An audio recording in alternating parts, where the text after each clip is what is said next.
everyone, it's Anna again. Happy Friday. We are one day closer to the weekend, so keep on pushing. Today I will be again talking about Permit Patty, like I did a couple weeks ago or last week, whenever it was. And pretty much she was a white woman who called the police on an 8-year-old black girl. Her name is Jordan Rogers, for quote unquote selling water without a permit.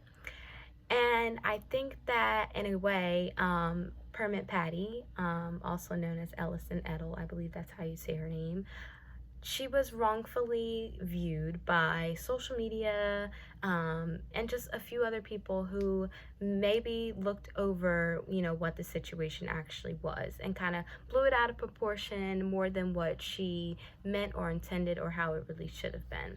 So first, I'm going to give you guys a little background. So like I said, Allison Edel, also known as Permit Patty on social media, was, she called the cops on Jordan Rogers, who was 8 years old, like I said before, for selling water without a permit. Rogers was selling water, outside of their neighborhood, as a way to gain a little extra money, to help out with her mother. Her mother is a single parent. And in addition to that, she also wanted to raise enough money to go to Disneyland, which is, every kid's dream, which is totally understandable. But the only issue with that was she was doing it on a really hot day, which of course everyone would assume is the best day to do it, best day to sell water for people who actually need it.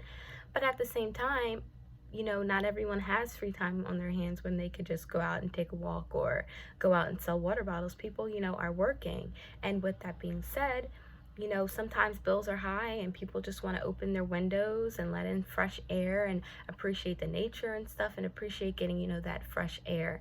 And when you're working, you don't always want to hear, anything that's going to distract you. And I think that, maybe that's how that all escalated. I think that's why it was misconstrued, because this is an 8-year-old, but this is also an 8-year-old who doesn't have a job, and an 8-year-old who doesn't understand how important it is to get their work done and be distracted to get their work done. So that leads me to my next point. I think that Edel's actions, or Permit Patty's actions, were necessary. She claimed to have been, polite but stern, and I think that she genuinely did try to be polite and stern.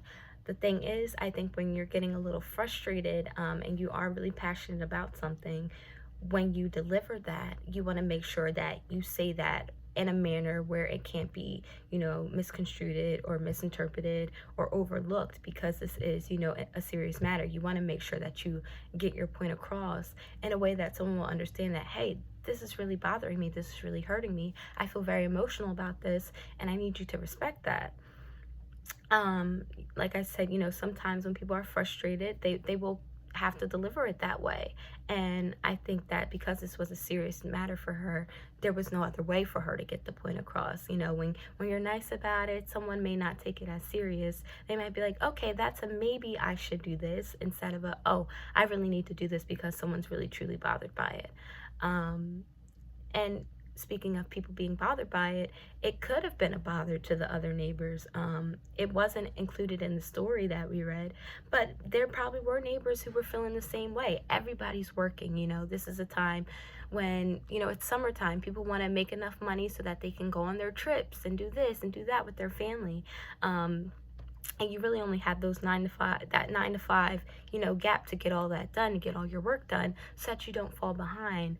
And I think that, because there were people that probably did feel that way, people were probably afraid to say something, because again, who wants to be that guy?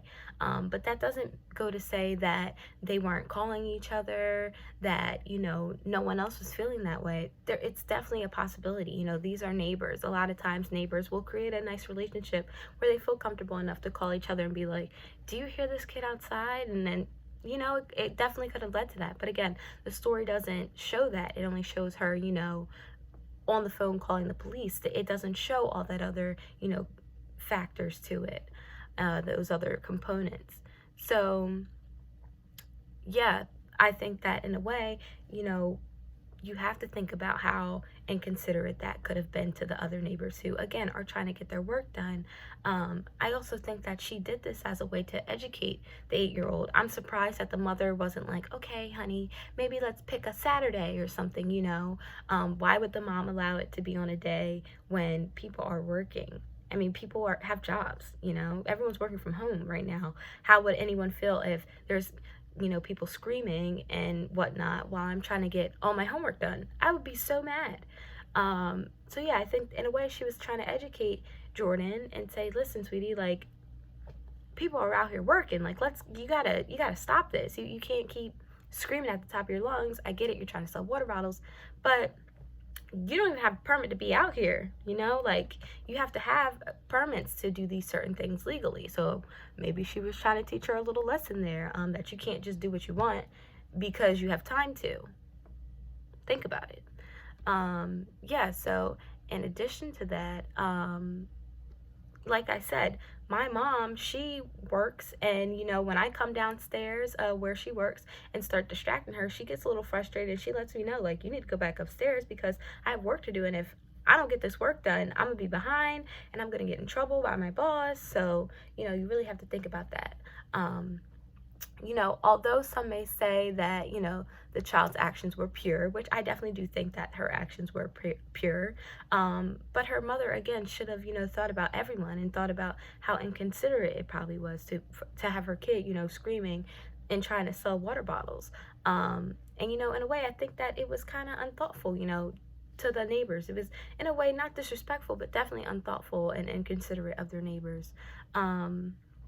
But on the other hand, I don't think that Permit Patty was wrong at all. I think that, you know, she genuinely wanted to get her work done. She genuinely wanted to, you know, do what she needed to do to get, you know, the child to realize that what she was doing was a bit inconsiderate. And, you know, although it didn't play out that way because, you know, she was made into this huge bully that, you know, oh, it's calling the cops on a kid. Well, I mean, if the mother isn't going to do it, then sometimes you have to get someone with power to do it. And so that's what was done.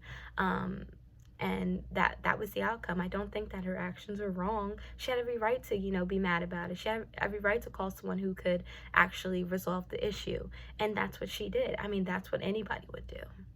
So take that into consideration. Think about it. Maybe you guys think something a little differently than I do, which would make me change my idea even more or develop a little harder. So yeah, happy Friday again and have a great weekend.